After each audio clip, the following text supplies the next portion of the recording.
Thank you for joining us. Today was the 571st day that Israel has been at war, and that our brothers and sisters, too many of them, are being held captive across the border in Gaza. We are joined here today by many organizations that I would like to begin the evening by thanking.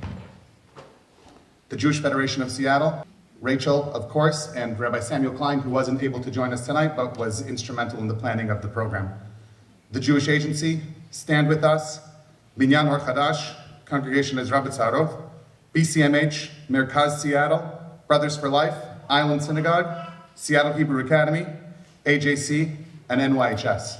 Thank you all very much for your participation in tonight's evening.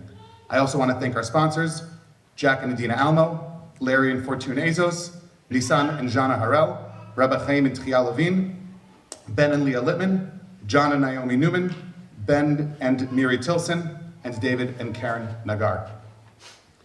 I actually just got back on Monday from a quick 3-day trip to Israel.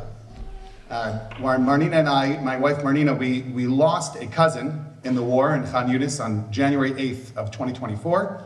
And after that, we decided that if there was a happy event in Israel, that we should go. So a different cousin was getting married, and we decided to make the trip. We were on the ground for all of 3 days. I was able to see a lot of my friends during the trip. My friends who have served, right, I'm in my late 30s. These guys have been the core of Miluim. They served north of 200 days in Gaza and Lebanon. Their stories are incredible, and I want to share one of them with you. An American kid, just like me, who moved to Israel and served in the army as a lone soldier and made his life there. He has a wife and 4 children that spent over 200 days by themselves, worrying about whether or not their father and husband would ever come home, and so many did not. I asked him what I could share with the congregation on Yom Hazikaron here in Seattle, and he told me that it was very difficult. Zikaron means to remember. That's what we're here to do tonight. And we remember those who have fallen, like his commander. He said they were on a raid in Lebanon, and his commander put his hand on his shoulder. He said, "Let's go in."